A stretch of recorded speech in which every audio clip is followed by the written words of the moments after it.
And please allow me to introduce today's speakers whose full biographies and contact information are in our speaker bio box. Actually, I apologize. I think I forgot to mention all of our speakers.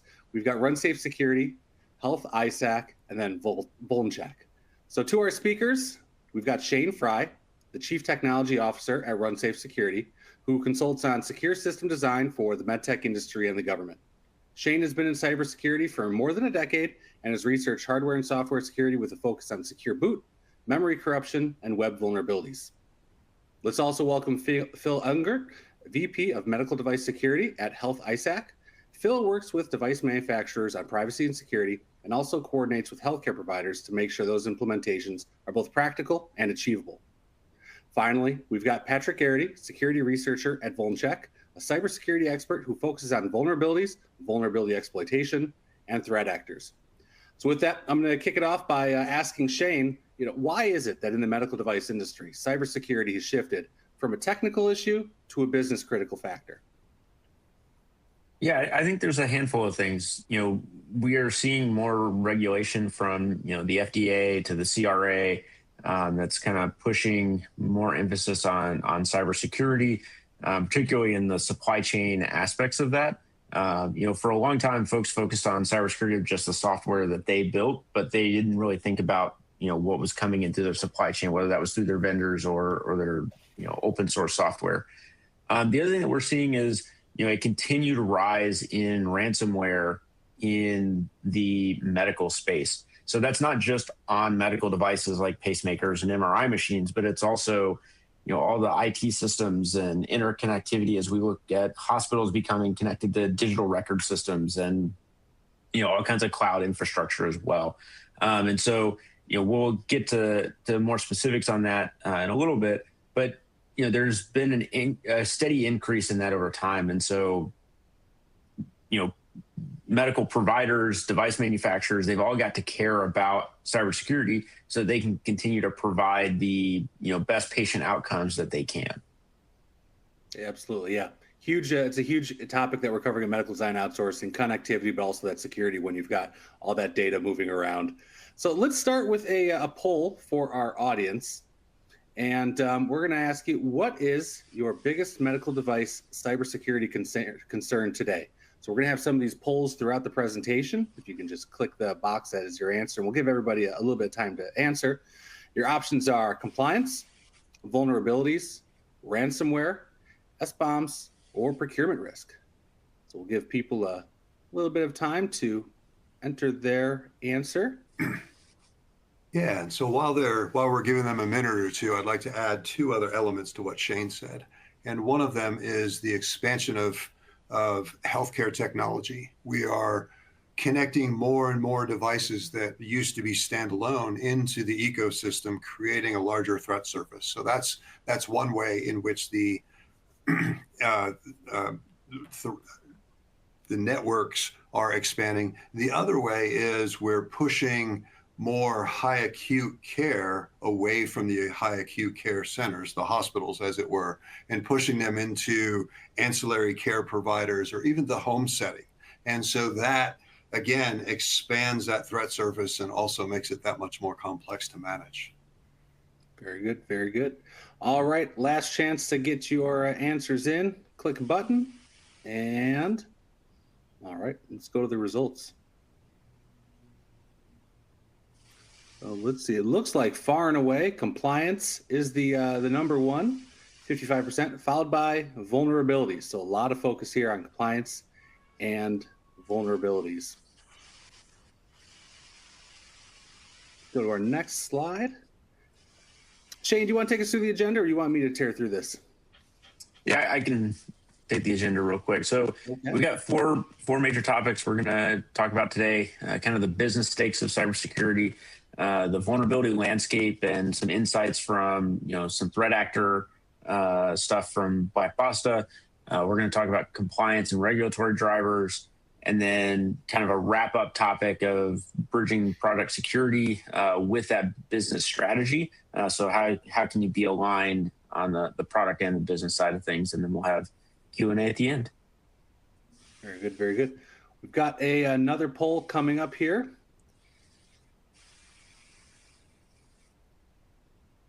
really want to hear your opinion on this. So our second poll is, what is your organization's biggest business driver for investing in medical device cybersecurity? Your options are regulatory compliance, protecting patient safety and operational continuity, maintaining trust and reputation with customers or patients, enabling procurement and market access, or finally, reducing financial risk from ransomware or breaches. We'll give folks a little while to get some answers in there.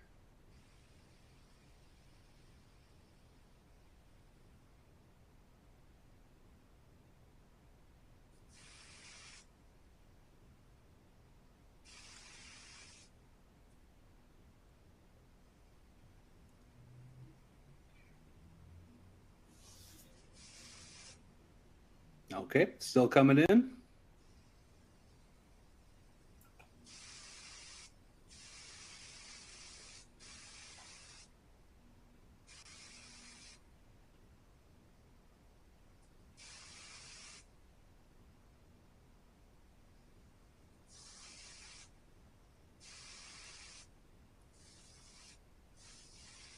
All right, it's been a few moments since our last person clicked on the poll.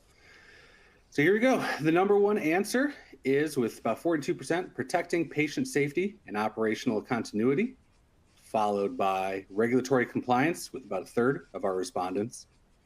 And then we have maintaining trust and reputation with customers or patients, about 17%.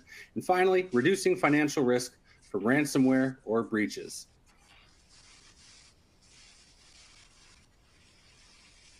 I'm surprised. I thought regulatory would be number one. Things are changing.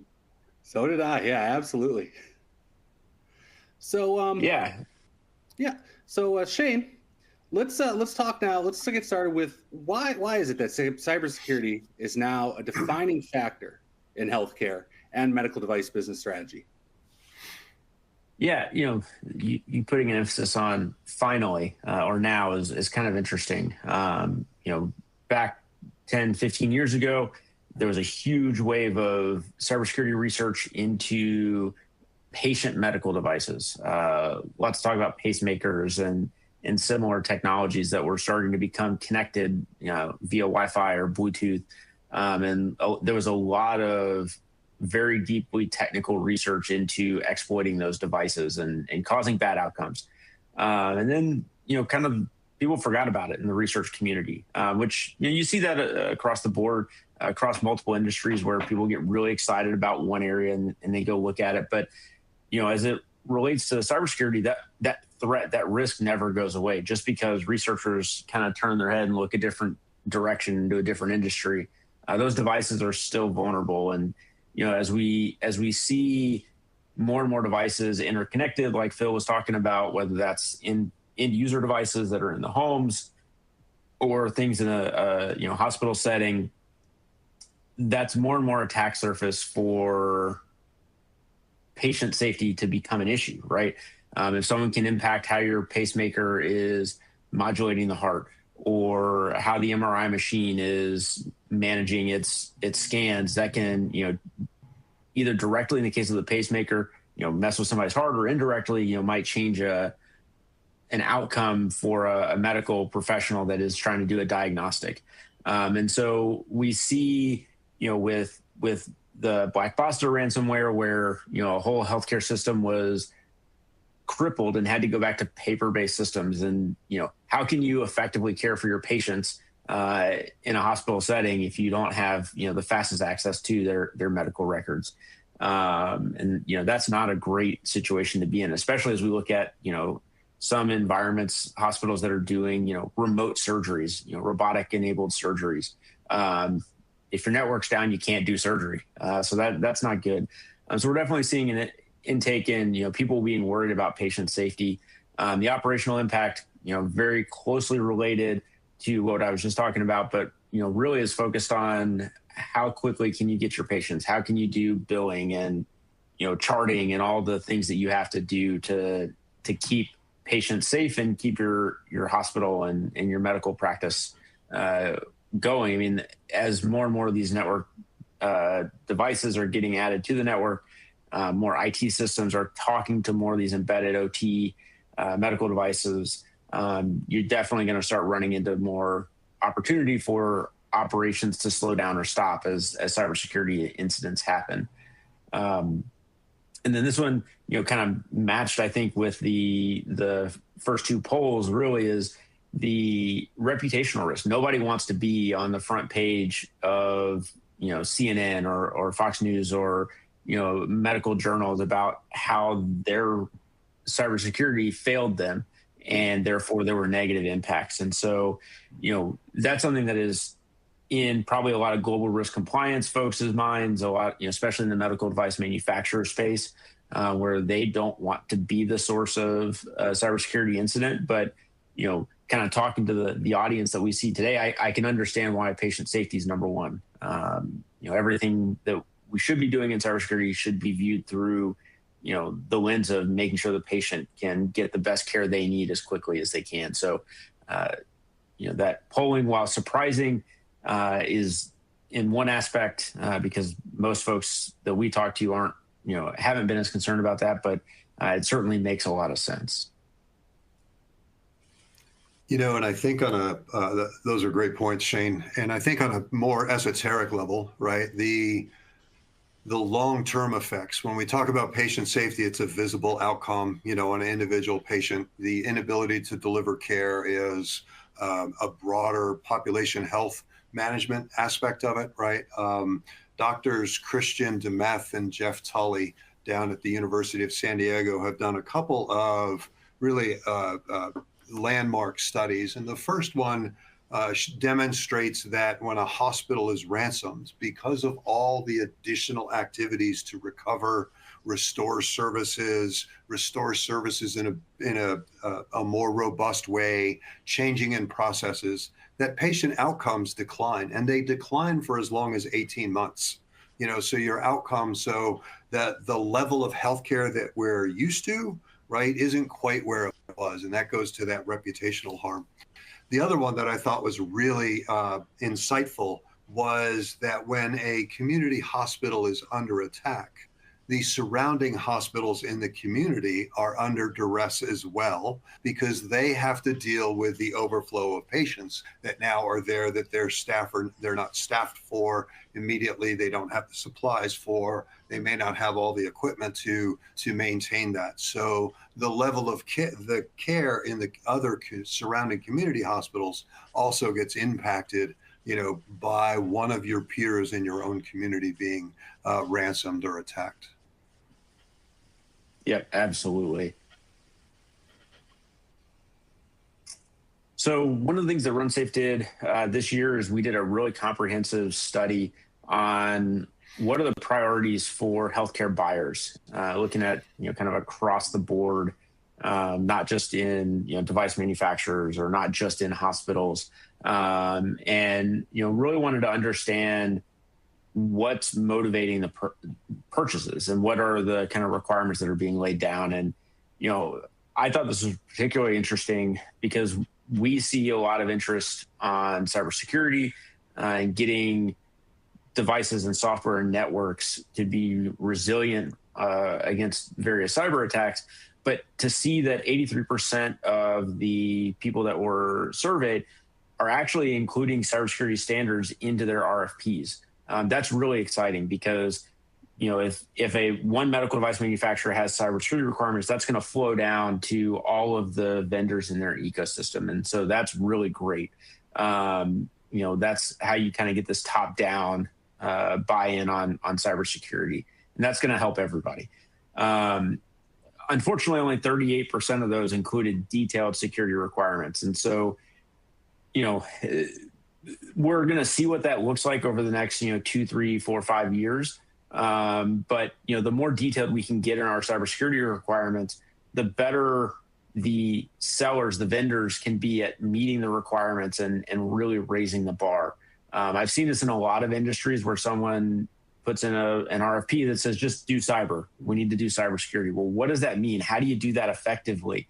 And in the medical device space, or in the healthcare space in general, there's a lot of things that are dependent on the environment. Are you operating in a space where there is no network connectivity because it's, a sensitive environment? Are you working in a space that's got, a lot of interconnectivity, and so now you've got a ton of Bluetooth and Wi-Fi devices? So your threat scenarios and your threat actors and how you need to think about cybersecurity is different. And just saying we need cybersecurity to be a priority for you doesn't help your vendors and your suppliers ship you something that's going to meet your cybersecurity needs. So I'd love to see that 38% go up. And interestingly, 46% declined to purchase medical devices due to cybersecurity concerns. So that comes back to the reputational harm that we talked about earlier. But if someone is looking and they've got two options for an IT system or a medical device, and one has a history of cybersecurity issues, buyers are telling us that they are not doing those purchases with those vendors that have had a history of cybersecurity issues. And I'd be surprised if that weren't, more so the case on the IT side of things. But we didn't dig in deep enough to understand, is that, more of the IT or the medical devices specifically. So, really interesting and kind of telling statistic there that, it's not just a request that's going to maybe be later rescinded or down prioritized, but purchasing decisions are happening as a direct result of cybersecurity issues. Yeah, and if I could just add to that, Shane, because this is a really encouraging slide, the fact that 46% have declined it. Cybersecurity is just one of the many elements that healthcare has to use in order to make that. There's the cost efficiencies, the additional services or treatments that can be provided. Reduced staffing is a challenge. So workflow efficiencies, as well as the financial impacts that any medical device or other software can have. We also have medical devices being integrated more and more into the cloud. So it makes it a much more complex purchase area as well. Health-ISAC, interestingly enough, we've got a group of members that have asked us, let's see if we can identify what are the top 10 security requirements that healthcare organizations are looking for. So manufacturers can then define their products, and develop products that are meeting those needs that are there. And another group has asked us to do some horizon scanning. What does that look like 6 or 7 or 8, 10 years down the road, so that we have it? But really, cyber is a shared responsibility. It's a maintenance activity. Cyber is a failure mode. It's a way for things not to work or not to work as intended when you want them to. And so that creates a lot of patient risk, data risk, organizational risk as well. So, but the FDA calls that a shared responsibility. I like to think of it as a declared responsibility. And the Health Sector Coordinating Council has a medical technology contract template that you can use to negotiate those things. Who's responsible for doing what activities to make sure that our cyber resilience is maintained as time goes on, as new vulnerabilities are discovered? How are we adapting and adopting and responding to those patches and updates, and who's going to apply them, and who's going to monitor for them, so on and so forth. So all of those activities, it's encouraging. It takes a village to do this. It's not a one-person show at all. So it's good to see the community coming together. It's good to see manufacturers and healthcare delivery organizations, coming together, meeting in the middle, discussing what the real problems are, and building, resilience and sustainable solutions. Yep, absolutely. That's probably. Oh, go ahead. Yeah, go ahead, Jim. I was going to transition. That's probably a good way to take us to our next topic 2, the vulnerability landscape and threat actor insights. We've got another poll we're going to queue up here, and this asks, which vulnerability area poses the greatest risk to your organization today? So if everybody can start offering up your answers in the audience, we've got legacy code / technical debt, open source components, third-party platforms, cloud / IT infrastructure dependencies, or unsure. They're all good options. They are. We're all the above. So we'll give folks a little bit of time to start entering their answers. We've got some coming in, and I'll just wait a few seconds after the last. Wait until it's kind of like making popcorn. You wait a few seconds till you hear the last kernel pop. That's right.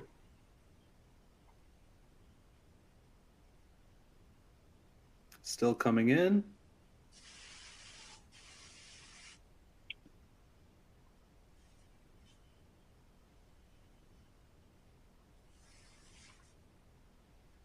Okay. Probably move on to the results now. There we go. So looks like we've got a tie for number one with 37.5%. It's legacy code / technical debt, tied with open source components, followed by two other options with identical percentages at 12.5%, third-party platforms and cloud / IT infrastructure dependencies. No one said unsure. So Patrick, you're looking at vulnerability data all day long. Well, what are we seeing in the healthcare industry? Yeah, I'll hop into that. This is an interesting response. And I kind of thought legacy code and tech debt would be at the top. And so, yeah, I think one of the topics is interesting there, which is a lot of times, especially when you're talking about medical devices, these devices can be used for decades. So that becomes a real challenge that, manufacturers need to be mindful of, that we can talk a little bit about. But the biggest thing, hopping in, I look at exploited vulnerabilities, what threat actors are targeting. And then I took some different, data in relation to what was tied towards the medical field and healthcare field. Just broader in general, right? And one of the things I like to do is I like to put them in buckets of vendors, of categories, and this tree map I pulled together is reflective of that. I didn't go to a category level, but I'll talk about categories a little bit because I think this is important as it relates to healthcare. Like most healthcare systems, of course, are broadly Microsoft environments. So it's not surprising to see the large swath of Microsoft technologies across operating systems, things like SharePoint, Exchange with email being targets of threat actors. And often it's really hard to secure Microsoft, frankly, in a healthcare environment with all the people, coming in and out that disparate different systems. But yeah, generally threat actors are going to opportunistically target anything and everything. And I think some of this, as it relates to device manufacturers, embedded devices, the things you have to keep in mind with these technologies are a lot of manufacturers simply might use Microsoft Windows as an operating system. Then they decide they want to connect this thing online to update it. So they might need a VPN or a firewall in front of it. They might put RM tools on it. They need to back it up to make sure it can be restored a lot of cases. So ultimately, anything that you're thinking about when building medical devices could end up as attack surface and a target. And a lot of times those are an afterthought. Like the geniuses that are building medical devices to save lives are focused on solving the problem. They're not necessarily focused on solving the security or how to make sure it's securely updated or make sure that someone can access it or ensure 10 years from now that can still receive updates, from an OS perspective or a software perspective, but also there's enough memory embedded in the device to actually support an upgrade. So there's just a lot of factors when we're talking about different technologies targeted in healthcare that, when you're building or manufacturing devices in healthcare or software, that we need to be mindful of, and just about every part of the stack is something that can be a target. And as you mentioned a little bit earlier, I think on the note of patient safety, right? Yeah, there's some sensationalization of thinking about a heart pump in someone's body getting hacked, right? But ultimately, I think you're right in that most of the threat actors out there are trying to do extortion within healthcare.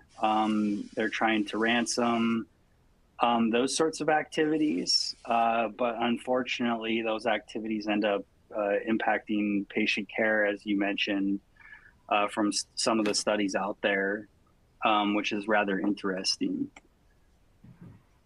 All right. So the first, or one of the technologies I just wanted to highlight, this was last year, early 2024, Next-Gen Healthcare Mirth Connect. This is a data sharing exchange connected broker system. And I think the amount of data, that is flowing between the healthcare ecosystem, connected devices, data. And I think, as you highlighted earlier, like the fact that now you have outpatient care, more distributed care, ultimately it leads to a larger attack surface. So this is a good example of a system that's designed to data broker a share between people, systems, devices, all the above. And ultimately, this ended up being a target for threat actors, being used in ransomware campaigns. And there's a ton of different, weaponized exploits and proof of concepts available to prove, that this is relatively easy to exploit. I think the research was by Horizon 3 at the time that this came out. But ultimately, from a target perspective, even now, almost 2 years later, about a year and a half later, the other thing that we see is there's still potentially vulnerable hosts online, IPs. Maybe these are test environments, maybe they're not, but generally there is a long tail of technology. Should these systems be connected online? I think for the most part, they're designed to connect, but maybe there should be some security in front of them. But ultimately, things end up staying vulnerable for very long periods of time and don't receive updates. Is really the story and narrative here. Although the numbers are pretty small, right? There's some systems still trailing online that are vulnerable to the exploit itself. And then the last thing I wanted to highlight, I spent a lot of time in the Black Basta chat logs. And for anyone that doesn't know, Black Basta is a ransomware group. Probably their biggest, I don't know, maybe there's more notable targets, but the one that's near and dear to my heart in healthcare is Ascension. And at the time, my significant other, was working there. So I got to experience that a bit firsthand. But what's interesting as I look through the different logs and translate them to English, because they're all in Russian, is generally, how these threat actors are establishing, targets. Usually it starts with a Zoom info search where they're looking to say, hey, we want to target this industry. We want to target a healthcare organization with a lot of revenue so we can run a ransomware campaign and try and get them to pay. They collect a lot of times different usernames from Zoom info. Then they start looking at potential targets from an attack service perspective, whether they're using existing commercial tooling or using their own scan infrastructure. But what hosts are exposed to the internet? So internet exposure is going to be the number one thing a ransomware group is often going to look for. How can I get access or easy access to the kingdom? And then if we look at the technology, similar story, right? Microsoft Windows, Exchange, Office, Active Directory. So anything that you're building from a technology perspective that ties into these systems, roughly a third of the targets are Microsoft technology.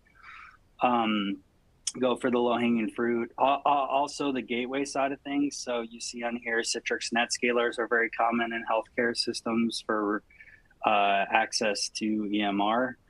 Fortinet, I don't know, you have Palo Alto, Cisco, you name the edge devices, right? Those are always going to be a common target. And then as you're looking at open source, there's some things on here like Log4j, Linux kernel, and other technologies there. So the major thing is, looking from an exposure perspective, anything internet facing, email systems, Zimbra's on here as well. I don't know if I haven't seen Zimbra much from a healthcare perspective, probably more O365 and Exchange these days. But yeah, these are, things to consider from a technology perspective. And then the other thing that's surprising is, I was kind of surprised reading the logs, not to empathize with threat actors, but I think many people in the group were genuinely surprised that there was actually an impact to patient care after they took out the activity, is what I saw from the discussions. And there was actually kind of like arguments and fights between these threat actors of like, well, maybe we shouldn't do this since it's impacting patient care. To cancer patients, I think, was the main topic they brought up, was like, well, now cancer patients can't get their medications. And kind of like what you emphasized, Phil, earlier was, what I heard or experienced firsthand was, well, now suddenly you have staff that has never even worked on paper. They've always worked in an EMR, especially the young folks, digitized. They've never done that before. Your dosage of medicines often are digitized, so you might not even know what dose to give someone, right? Which could have detrimental impact from like a patient perspective as well. So just kind of interesting to see like the reality of how that played out because these chat logs got exposed. And then once it went, kind of news and viral, like the discussions even there, whether they should have done it or not. Ultimately, I don't think that ransomware groups generally are going to make a decision on what to target from an ethics perspective. And we keep on seeing that play out is like, they're going to keep on hitting hospital systems, healthcare, government, manufacturing, really whatever and anything they can from ransomware and extortion perspective. So I don't expect that to change. Like generally these are criminal activities and criminals behind it. But yeah, those are just some of the interesting things I think I took the time. And feel free to ask me if you guys have any other questions to kind of like unwind, learn, read a little bit about and see, how they're targeting. The other thing I would say too is we do see a lot of zero-day development this year from threat actors, like targeting very fast and quick. So I don't want to dismiss that because that means, mitigating controls become even more important. Updating very timely is very important, but also a lot of what they discuss is just commodity vulnerabilities and using what's already published and off the shelf, which is generally proof of concepts from GitHub, exploits from Metasploit, and other commercial tooling like CoreLogic that they have access to. So the other thing I would say assume is like anything you could buy commercially, just assume the threat actors have that information. And also they have access to all the technology themselves if they want to reverse engineer. Generally, I think on the reverse engineering side, like, Oracle this week, that's not necessarily it is nation state and it is ransomware gangs. It's kind of both.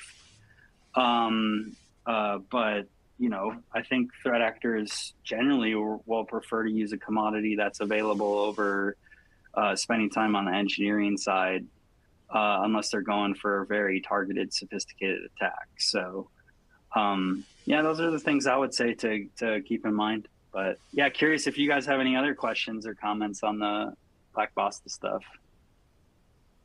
So I would say, Garrett, that's really interesting. And Black Basta had an impact on Ascension.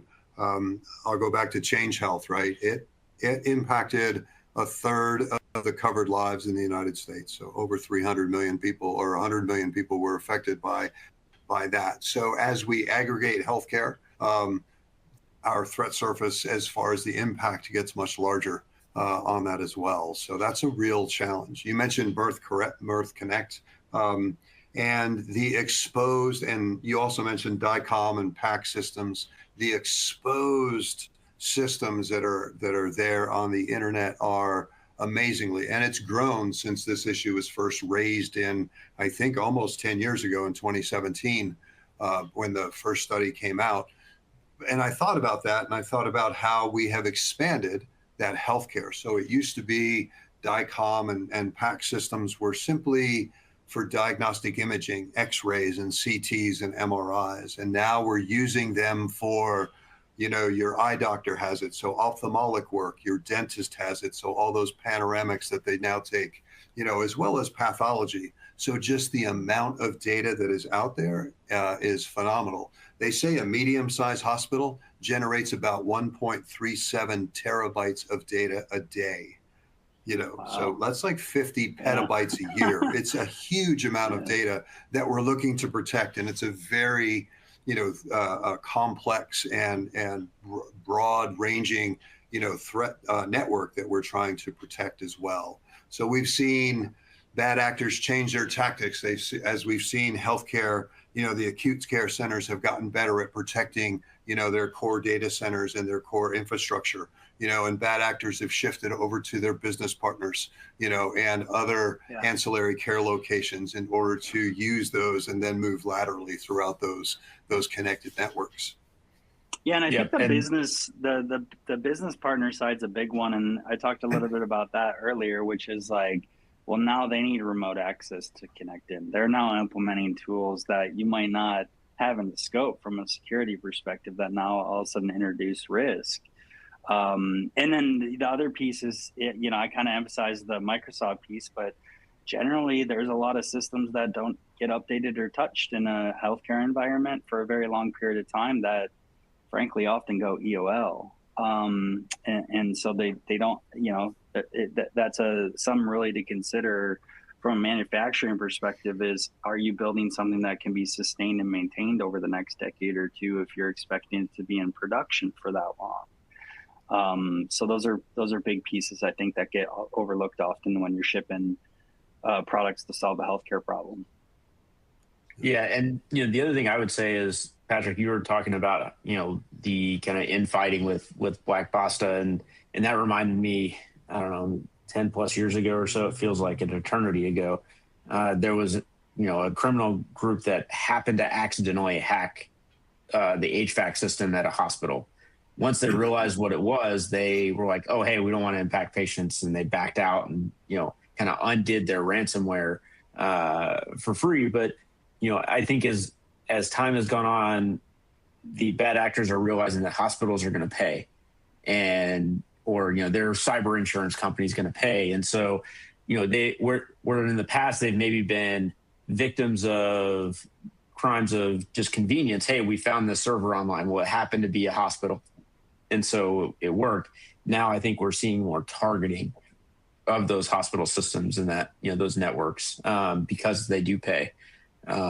Which is, that's a whole other multi-hour long webinar on ransomware and should you pay it, should you not?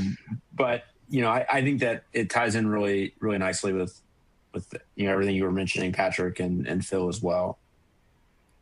Right. And I think too. Oh, sorry about that. Well, I'm just going to say in about 10 minutes we're going to open up the Q&A for our audience. We're about to move back. Did you want to add one more thing, Phil? Yeah, just one more quick point on this is, and that's the makeup of, the healthcare. There's, 10 to 15% of the endpoints in an acute care setting will be medical devices, but 30 to 35% will be OT or IoT devices, cameras, printers, other ancillary care devices. So, that's a huge piece. And that's the part that Patrick was making is these devices are purpose-built to interact with the environment. They'll either measure the environment or act on the environment. For medical devices, acting on the environment is very often the patient, which brings in that emotional human element that we don't like to talk about in cybersecurity. And so those are complexities that make healthcare a little bit more difficult to manage from a traditional IT, detect, protect, and respond environment. You made me think of a new research project with the cameras, because cameras are very often targeted by botnets, and I think similarly, there might be a trove of interesting adoption of camera technologies that are being leveraged and used for potentially other bad things. Let's talk about that offline and move on. Yeah. All right, let's move on to our third topic today, compliance and regulatory drivers. We've got another poll, so let's bring that poll up.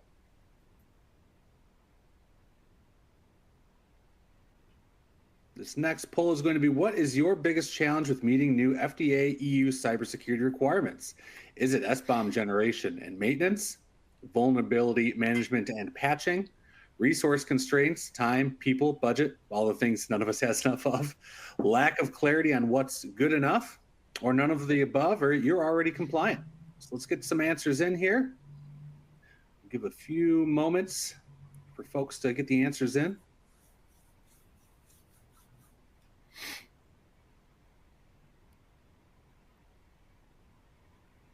While we're giving them a chance to answer, and I hope I don't bias the answer, how they answer here, but if you look at a hospital or a medium-sized hospital, they'll have, for medical devices alone, between 300 and 500 different device manufacturers in there. They might have 10, 12,000 devices, that are medical device endpoints, and that's a lot of complication. With that, I'll offer a ray of light, and I will say that 20 manufacturers will make up 80% of that device count. So you can limit that down, work on the big guys first, all the names we know and love in healthcare. Yeah, very good. All right, let's go to the results on this poll. Looks like just by a whisker, resource constraints took the top slot with 50%, followed by lack of clarity on what's good enough, around 43%, and vulnerability management and patching, 7%. So we know the threats are real. What about the compliance angle? How is this affecting the industry?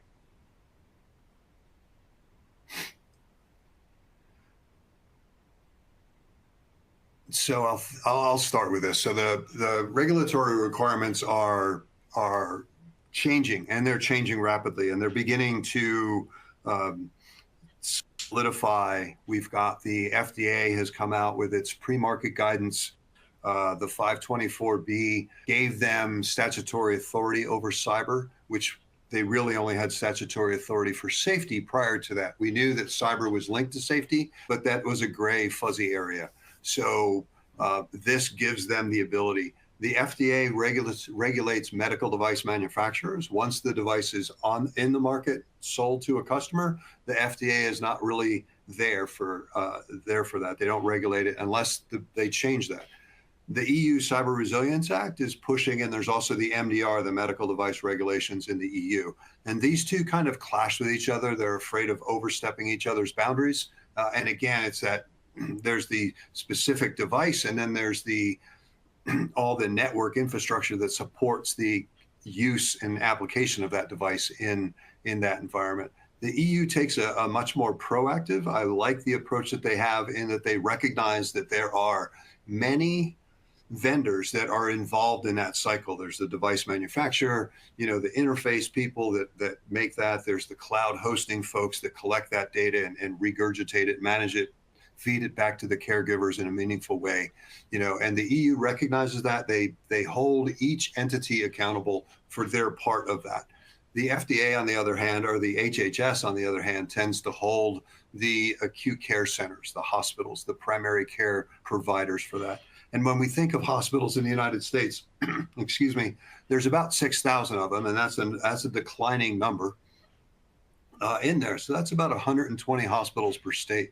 But if you look at all of the ancillary care locations, the private physicians' offices, the local pharmacies, the therapy centers, the physical therapy centers, the diagnostic imaging centers, and diagnostic labs that are out there, there's about 330,000 of those. So that's a lot of exposure, a lot of threat surface that has to be in there. So the nice thing is the FDA, the EU are beginning to define what good looks like. The challenge is the FDA has about 550 different product codes for medical devices, and that spans the spectrum from, and these are connected medical devices. There's about 8,000 codes for products, tongue depressors and Band-Aids and all of that.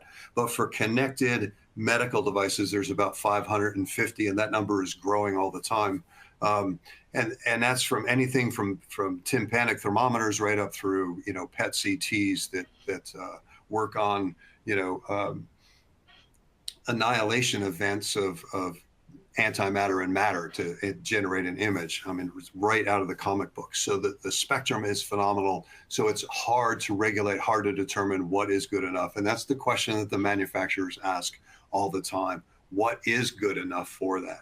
And so the FDA says, and I think this is a good rule of thumb, that your device cannot be manipulated to do more than its essential clinical function, right? And that's the key. And when we think about engineering, it's about making sure devices do what we want them to do. When we think about cyber, it's about making sure that those devices don't do what we don't want them to do. Shane, Patrick, any quick comments before we move on to our next section? No, I think Phil knocked that out of the park. Yeah, it was great, and I think the CRA with the EU is going to push things even further, which I'm excited to see, like a lot more accountability there. So. Okay, very good. Let's move to topic 4 then, bridging product security and business strategy. So obviously, right, from what's very clear from our discussion today is product strategy and business strategy closely aligned. Let's discuss a few quick questions before we wrap up and open for Q&A. First one, and whoever wants to take these, please grab them. But how do product security decisions directly impact revenue, sales cycles, and market access for device manufacturers? Who wants this one? So I'll jump in here if you don't mind. So from a product manufacturing, right, your whole idea, in manufacturing is to develop a device or any product that you can sell that has value to your consumer base, right? And it doesn't cost you so much to manufacture that you have to price it at a point that nobody will buy. And here's the real challenge is to build for cyber means that we have to build in more controls. We have to take more time as we do this. And it's tough to sell cyber. It's like insurance. Nobody wants to pay for insurance, but you're sure glad, when you have an event that you've got it, right? And so that's the real piece, right? So business line owners in the manufacturing side are always pressing, to build devices, with less cost, quicker to market, all of the things that defy quality, if you will, right? And product teams, regulatory environments, even your consumers are pushing you to build devices that have higher quality from a software resilience perspective. And those two are not always in sync, and there's always that push and push back on those fronts.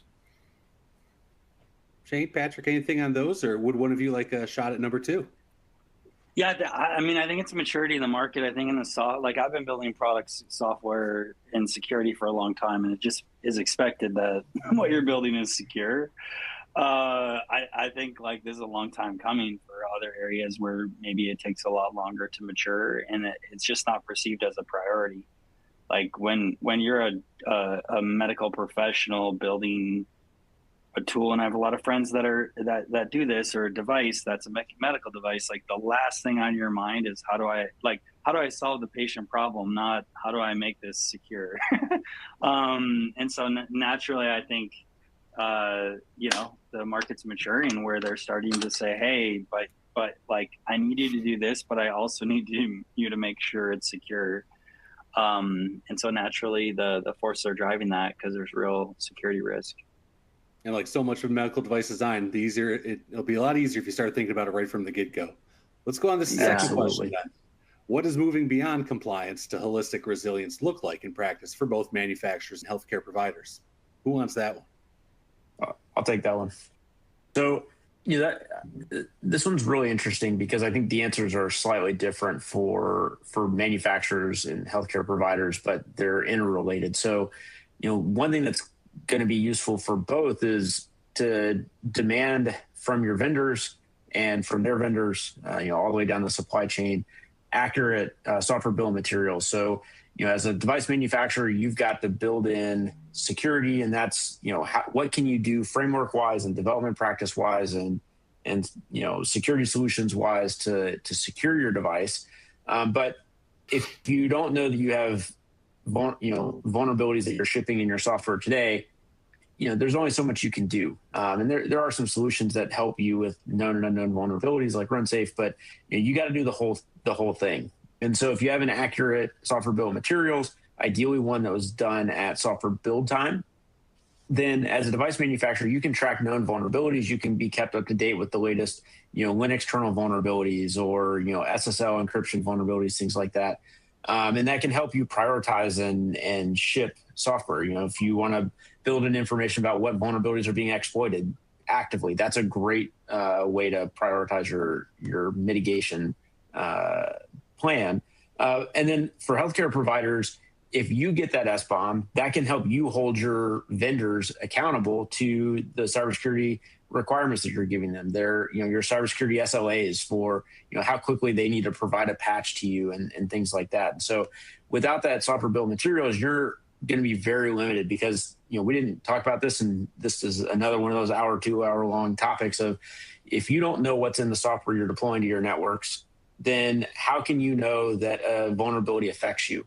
Log4j is a great example of that, where nobody knew if they had Java in their applications they were shipping on their networks. Nobody knew if it was on the devices that they were deploying, but it was everywhere, literally everywhere. And so having that SBOM is not something you're going to produce as a healthcare provider, but it's something you can use to hold your vendors accountable. And then, on the device manufacturer side, you want to look at, what kind of technologies are bringing you the most vulnerabilities and how can you mitigate and kind of box in those, particularly vulnerable or risky applications, and what software, protections you can deploy to mitigate those going forward. And you know what? I think in the interest of time here, we want to get to the Q&A. We might have to skip these last two questions and start the Q&A if everybody's in agreement. Is that okay with everybody? Yep, sure. Okay, because we got some good questions in here, and I want to make sure we open it up to that Q&A. So thank you, Shane and Phil and Patrick, for that presentation. Let's start the Q&A. We've got some questions submitted. Just as a quick reminder, if you haven't had a chance to submit your question, please do so now using the Q&A box, and we will we'll take as many questions as we can. We've got one again. We've got we raised this question on the early in the presentation about ransomware. Should you pay or should you not pay? Shane, you want to take a crack at that? Yeah, so the short version, since we've only got a handful of minutes left, is it really depends. I mean, in an ideal world, you've got good backups, and your cybersecurity posture is such that you can deploy those backups and kind of restore your systems rapidly. That requires a lot of non-cyber folks. That requires good IT hygiene and things like that. And so that can help prevent you from being a target, because once you pay ransomware, there's nothing that stops that same group from coming back and attacking you again, or a different ransomware group from attacking you. So, if you can do that kind of cyber hygiene and IT hygiene and best practices going in, you may not have to pay that ransomware. If you don't have any backups, if they're 6 months old, you might have to. But that's where your cyber insurance that you hopefully have comes into play, where they can help you, figure out what's the plan there. And if you get lucky, maybe you're affected by a ransomware where the decryption key's already been leaked online, or, recovery is available. So, it might make sense before you pay to consult with a ransomware recovery firm to see if they can get you your data back and get them kicked off your network. So there's a lot of complexity there, but that's a short summary of how I feel about it. Adding one more thing, if you have cyber insurance, go to them first for advice on this too, because that could determine whether they pay it or insure you or do other things. So I think talk with your legal department and your cybersecurity insurance company as soon as possible when this happens, for advice as well, because you just don't want to end up making a decision and then all of a sudden you void your insurance policy, potentially too. I've heard that happening. Yeah, bad time to be on your own. All right, get out crystal balls. We have a future regulations question. Do you think the FDA or EU regulations are eventually going to force timelines for patching, like 30 days or 90 days? Anybody have any guesses on that? So for uncontrolled risks, the FDA already has a 30-day notice, 60-day fix. It's not very practical because of the long V&V, validation and verification process that has to take place in medical devices, just to make sure that as we patch these, we don't insert more harm than we're solving for on that. So they will do this. It will become routine maintenance to have an update cycle as part of that. No different than changing the oil in your car every X number of miles, right? This is what we have to get to this is maintenance activity to keep these devices cyber resilient, and that will eventually, decrease this as we get better at it, as we understand how to do it, as we begin to trust each other as partners and build automation into this. Because when you're talking about 10 or 12,000 endpoints, in a medium-sized medical device, it takes a lot of staff and a lot of resources to get that done. So automation is the key, and transparency is really the key. So good, high-quality SBOMs, that allow us to know which ones are there, right? And then, for something like a Log4Shell, right? We know, all right, it's in these very important, very important mission critical devices, and we'll address those first, prioritize those first, leave the stuff that doesn't hurt so much till later, and get that down. So that's the real key, is transparency and automation. That's the only way we can do this at scale feasibly. Yeah. Well, we're going to have to wrap it up there, but thanks everyone for your questions, and any questions that we didn't get to, we'll follow up by email. We've got some of the queue there, and I think it'd be good for our experts to reach out. And again, if you are watching on demand, feel free to ask questions as well. We'll do our best to get back to you. And before you go, please take a moment to fill out our exit survey. Your input provides us with valuable feedback that we use to make our webinars better. I look at all of them, so thank you for your honest feedback. And if you enjoyed this webinar and you want to share it, as a reminder, this webinar will be available at medicaldesignandoutsourcing.com. You'll also receive a link in your email that you can forward to anyone who think might also enjoy this webinar. So thanks again to Shane and Phil and Patrick for presenting. Thanks to our sponsors, RunSafe Security, VulnCheck, and Health-ISAC for sponsoring this webinar. And thanks to everyone in our audience for attending. We hope to see you again soon at another Medical Design and Outsourcing webinar.